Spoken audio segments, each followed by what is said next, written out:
economic and environmental challenges such as the water crisis, infectious diseases, ocean deoxygenation, and climate change. Despite this, the crucial role of basic science is often poorly appreciated if at all. Further awareness of the critical function of basic sciences needs to be built amongst relevant stakeholders, including policymakers, business and industry, philanthropic foundations, university teachers and students, media and the broader public. Now, basic science for sustainable development. Why? Increased awareness of basic science is expected to lead to increased opportunities for new discoveries which can improve human well-being within the framework of sustainable development. The 2030 Agenda with its sustainable development goals is the roadmap to global well-being for current and future generations. The SDGs indicate direction towards better education opportunities, gender का संरक्षण। Number 1, भोजन का अधिकार। हमें भोजन 2 स्रोतों से प्राप्त होता है, यह हम सब जानते हैं। नंबर 1, पौधों से प्राप्त, नंबर 2, जंतुओं से प्राप्त। तो नंबर 1, पौधों से प्राप्त भोजन जैसे अनाज एवं सब्जियां, लेकिन भूमि में आगे चलता रहेगा। विज्ञान की खोज, नियम, परिकल्पनाएं, सिद्धांत भले ही बाद में जन्मे हो, लेकिन सतत विकास के पीछे की बुनियाद विज्ञान ही है। 2 पत्थरों के आपस में टकराने पर अग्नि का उत्पन्न होना आदि मानव के जीवन में क्रांतिकारी घटना थी। भले ही वह इस सिद्धांत से अनभिज्ञ थे कि ऊर्जा को ना तो उत्पन्न किया जा सकता है और ना ही नष्ट किया जा सकता है। ऊर्जा केवल रूपांतरित होती है और 2 पत्थरों के बीच की गतिज ऊर्जा उसमें एवं प्रकाश के रूप में रूपांतरित हुई है। जब तांबे की खोज और उससे बर्तनों का निर्माण हुआ, तब भी उसके बुनियाद में विज्ञान ही छुपा हुआ था कि धातु इस्मा की सुचालक होती है। इतिहास गवाह है कि पहिए की खोज ने किसी भी सिद्धांत का अनुप्रयोग ना किया गया हो, लेकिन आज सड़कों पर दौड़ती गाड़ियां, भारी ट्रक, विशालकाय जेसीबी, युद्ध के टैंक, बुलडोजर आदि का निर्माण विज्ञान के मूलभूत सिद्धांतों को अपनाकर ही हुआ है। साथियों, सतत विकास का अर्थ है कि आज हम अपनी आवश्यकताओं, अपनी जरूरतों को पूरा करने में सक्षम हो, साथ ही भविष्य की पीढ़ियों से समझौता न किया जाए। आज भारत विज्ञान के क्षेत्र में दुनिया का जाना पहचाना देश है। प्राचीन काल से साथ ही हम जानते हैं कि बांधों के निर्माण से हो रहा भूमि का नुकसान, जीवाश्म ईंधन से बढ़ता प्रदूषण और उर्वरकों का दिन प्रतिदिन बढ़ता उपयोग, ओजोन परत से छेद होना। साथ ही हम जानते हैं कि अजैव निर्णीकरण जैसे कि प्लास्टिक, जिसका हम प्रयोग सभी करते हैं, परंतु उसका निष्कासन ढंग से नहीं हो पा रहा है, जिससे कि हमारा पर्यावरण प्रदूषित होता चला जा रहा है। हमें ये ध्यान में रखना होगा कि जो हम गतिविधियां कर रहे हैं, ये तो भौतिकी का नियम ही कहता है कि जो गतिविधियां हम करेंगे आवश्यक रूप से उसका परिणाम ही पाएंगे। अगर हम अच्छी गतिविधियां करेंगे तो आवश्यक रूप से हमें अच्छा परिणाम मिलेगा, परंतु महोदया अगर हम जैसे कि अगर हानिकारक गतिविधियां कर रहे हैं तो स्पष्ट है कि हमें दुष्परिणाम ही मिलेगा। ये ध्यान में रखते हुए हमें गतिविधियां करनी होगी, भले ही हमने इन समस्याओं का समाधान ढूंढ लिया है, जैसे कि जीवाश्म ईंधन के स्थान पर हम सोलर कार, बैटरी से कार और जैसे कि सीएनजी को बढ़ावा दे सकते हैं। हम जानते हैं कि अजैव निर्णीकरण कूड़े जैसे प्लास्टिक हो, सल्फर तथा एस्फॉल्ट को पिघलाकर सड़कों का निर्माण हो सकता है। मोबाइल फोन की रेडिएशन से बचने के लिए हम हेडफोन तथा एयरबड्स का प्रयोग कर सकते हैं और ग्रीन हाउस प्रभाव तथा ग्लोबल वार्मिंग को कम करने के लिए हम क्या कर सकते हैं कि कचरे का सही ढंग से निपटारा कर सकते हैं। साथ ही हम ये देख सकते हैं कि हमें जल को संरक्षित करना होगा। बांधों के निर्माण हमें कम करने के लिए विद्युत ऊर्जा के क्षेत्र में पवन ऊर्जा को ज्यादा बढ़ावा देना होगा। उर्वरकों के प्रयोग को कम करने के लिए हम ये कर सकते हैं कि जैसे कि जैविक खाद तथा क्रॉप मिनरल को प्रयोग में लाया जा सकता है।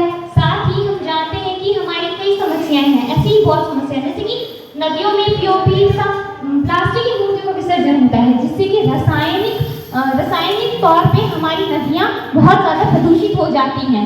इस क्षेत्र में हमें जैव मार्ग की मूर्तियों अपशिष्टों का निर्माण करना होगा और उसे विसर्जित करना होगा। गंगा में कॉलीफॉर्म जीवाणु से प्रदूषण स्तर का पता चलना, जो कि ऐसी समस्या है कि हम जानते हैं हम इतनी पवित्र गंगा जो हमारी भारत की शान है उसको जिस प्रकार से प्रदूषित कर रहे हैं कि कहीं ना कहीं किसी न किसी रूप में इसका नुकसान हमें ही मिलना है। इसीलिए हम इसके स्थान पर ये कर सकते हैं कि माइक्रोपॉड्स को प्रयोग में लाया जा सकता है। जल संरक्षण के लिए हम ये कर सकते हैं कि आयोडीन की गोलियों से जल को साफ और वैजाइनल म्यूटेशन जैसी प्रक्रियाओं से लड़कियों को गुजरना पड़ता है। इन्हें यूएन द्वारा बैन करने की अपील की गई है। लैक ऑफ फॉसिल फ्यूल, हम जीवाश्म ईंधनों का अंधाधुंध उपयोग कर रहे हैं। इन्हें बनने में लगभग 65 करोड़ वर्ष लगते हैं और हम इन्हें चंद पलों में समाप्त कर देते हैं। नाउ ओजोन डिप्लीशन, जैसा कि हम इस फिगर में देख पा रहे हैं, ओजोन लेयर में छेद हो गया है जिससे सूरज से आने वाली अल्ट्रावायलेट किरण पृथ्वी पर आ रही है। इससे मनुष्य में त्वचा का कैंसर होता है। Global warming and climate change, global warming के कारण धरती आग का गोला बनती जा रही है जिससे ग्लेशियर पिघल रहे हैं और समुद्र का जल स्तर बढ़ रहा है। आने वाले समय में समुद्र किनारे के शहर जलमग्न हो जाएंगे। मैं आपके सामने एक फैक्ट प्रस्तुत करना चाहता हूँ। क्या आपको पता है धरती के इतिहास का सबसे छोटा दिन 29 जून 2022 था। ऐसा इसीलिए कि धरती के पोल पिघलकर केंद्र का मास बढ़ा रहे हैं। मैं एक एक्टिविटी से बताना चाहूंगा। अगर मैं अपने हाथ खोलकर तो मैं स्लो घूमूंगा और अगर मैं अपने हाथ क्लोज कर घूमूंगा तो मैं फास्ट घूम पाऊंगा। ऐसे ही हमारी पृथ्वी के साथ भी हो रहा है। एक्सटिंक्शन ऑफ इंडेंजर्ड स्पीशीज, आज मानव गतिविधियों के कारण 25,000 जातियां विलुप्ति की कगार पर हैं। मैं एक उदाहरण देना चाहूंगा। ऑस्ट्रेलिया के राइन आइलैंड, जहां कछुए के 97% फीमेल हैं। ऐसा इसीलिए क्योंकि वो जिस रेट में अंडे देते हैं, अगर उसका टेम्परेचर 29 डिग्री से अधिक होगा तो फीमेल होने के चांस बढ़ जाते हैं। ये भी हमारी एक बड़ी चुनौती है। डिफॉरेस्टेशन, आज मनुष्य वनों की अंधाधुंध कटाई कर रहा है। अमेज़न रेन फॉरेस्ट जो पृथ्वी पर 20% ऑक्सीजन देता है, मनुष्य ने इसे भी 70% तक काट दिया है। अनएम्प्लॉयमेंट, पॉवर्टी एंड स्टार्वेशन, आज भी विश्व में 69 करोड़ लोग भूखे सोते हैं और भारत में ही आंकड़ा 20 करोड़ से ऊपर का है। मैं एक देश का उदाहरण देना चाहूंगा, बुरुंडी देश, जहां 3 में से 2 बच्चे कुपोषण के कारण मर जाते हैं और वहां गरीबी रेखा 70% बच्चे लोग गरीबी रेखा से नीचे हैं। वाटर स्कैर्सिटी, जैसा कि हम जानते हैं हमारे पास पीने योग्य साफ पानी 1% है। अगर हम इसका सही ढंग से उपयोग नहीं करेंगे तो आने वाली पीढ़ी एक बूंद पानी के लिए भी तरसेगी। वेस्टेज, आज हम मानवों ने धरती से लेकर अंतरिक्ष तक कचरा ही कचरा कर दिया है। एक रिपोर्ट के अनुसार समुद्र में 80 लाख टन कचरा मौजूद है। मैं एक उदाहरण देना चाहूंगा, पेरू देश, जहां 15 जनवरी 2022 को ऑयल टैंक अनलोड हो रहा था, सुनामी टकराने के कारण 1900 बैरल ऑयल समुद्र में फैल गया। ये भी हमारे लिए बड़ी समस्या है। नेचुरल कैलामाइट, इनसे भी हमारा सतत विकास प्रभावित होता है। एक रिपोर्ट में एक उदाहरण देना चाहूंगा, नेपाल के रांची गांव, जहां जल का एकमात्र स्रोत था, 2016 में भूकंप आने के कारण वो खत्म हो गया। आज भी वहां के लोग अपनी पानी की जरूरतों को खरीद कर पूरा करते हैं। इन सभी समस्याओं को देखते हुए यूएन ने 17 लक्ष्य रखे हैं जिन्हें हमें 2030 तक प्राप्त करना है। उसके बाद हमारा भविष्य कुछ इस प्रकार होगा। रिस्पेक्टेड जजेस, अब मैं प्रॉस्पेक्ट्स पर बात करना चाहूंगा। क्वालिटी एजुकेशन, हर बच्चा गुणवत्तापूर्ण शिक्षा पाएगा जिससे वह आत्मनिर्भर बनेगा। जेंडर इक्वालिटी, लड़के व लड़की में भेदभाव खत्म हो जाएगा। लड़कियों के साथ होने वाले सेक्सुअल हैरेसमेंट भी पूर्ण तरह समाप्त हो जाएंगे। पॉल्यूशन फ्री एनवायरनमेंट, आने वाले 15 सालों में हम प्रदूषण मुक्त हो चुके होंगे। अभी अमेरिका वैज्ञानिकों ने प्लास्टिक बेकार बोतल से हीरा बनाने की विधि को खोजा है जिससे हमें प्लास्टिक से निजात मिल पाएगी। इसी के साथ साथ उन्होंने एक क्रिप्टोकोकस नामक फंगस को खोजा है जो कि रेडिएशन को एब्जॉर्ब करके इलेक्ट्रिसिटी प्रोड्यूस करता है। Reduction in green house gases, हम इनसे मुक्त हो जाएंगे। हमारे पास इनके सब्स्टिट्यूट होंगे। डिपेंडेंट ऑन रिन्यूएबल रिसोर्सेज, हम पूरी तरह नवीकरणीय स्रोतों पर निर्भर होंगे जैसे wind mill, solar energy, water energy, etc। Eco friendly environment, हमारा वातावरण पूरा इको फ्रेंडली होगा। इकोनॉमिकली स्ट्रॉन्ग, क्योंकि हम गुणवत्तापूर्ण शिक्षा पाएंगे जिससे हम आत्मनिर्भर बनेंगे और हम आर्थिक रूप से भी मजबूत होंगे। अंत में मैं यही कहना चाहूंगा, बुनियादी विज्ञान यह है जो समस्याओं को खोलने में हमारी मदद करता है और जैसे कि हम जानते हैं हमारे साथ कोरोना महामारी आई थी, विज्ञान ही था जिसने हमें इससे निजात दिलाई। Thank you. क्षेत्र से घर की सुविधाओं से लेकर शहर तक हम हर जगह विज्ञान का ही प्रयोग कर रहे हैं। इससे हमें हमारा जीवन पहले की अपेक्षा सरल लग रहा है। हमारा जीवन इससे सरल तो हुआ है, परंतु मनुष्य आलसी व कामचोर भी हो गया है।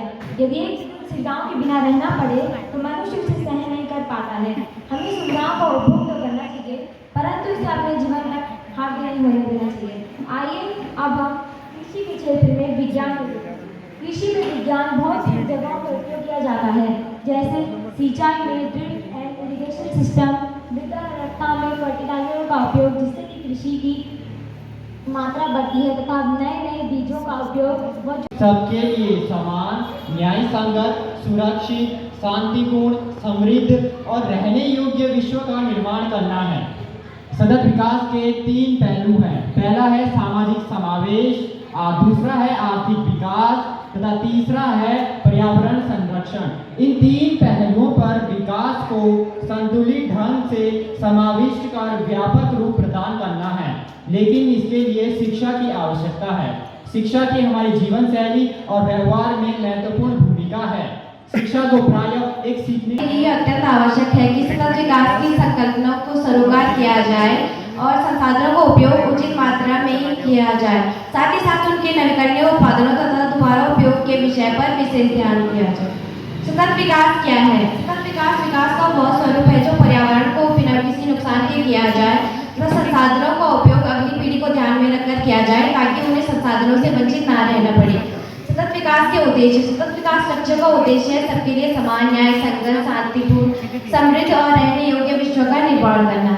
अब मैं सतत विकास की चुनौतियों पर चर्चा करने जा रही हूँ, जिसमें सर्वप्रथम चुनौती है जनसंख्या में वृद्धि। जनसंख्या में वृद्धि के कारण मूलभूत आवश्यकताओं जैसे भोजन, पानी, वायु, विज्ञान ने मानव जीवन को आसान, सरल और तेज बना दिया है। भारतीय विकास में स्वतंत्रता के बाद भारतीय विकास में विज्ञान की अहम भूमिका रही है। जब हम विकास की बात करते हैं तो हमें हमारे संसाधनों की आवश्यकता पड़ती है। आज के इस आधुनिक युग में सभी देश एक दूसरे से आगे बढ़ने की रेस में सभी प्राकृतिक संसाधनों का अंधाधुंध दुरुपयोग कर रहे हैं। फॉर एग्जाम्पल, जैसे कि गुलर से ऋषिकेश जाने वाली रोड का चौड़ीकरण करने में हमने हमारे असंख्य पेड़ों आने वाले समय में पृथ्वी पर व्याप्त सभी संसाधन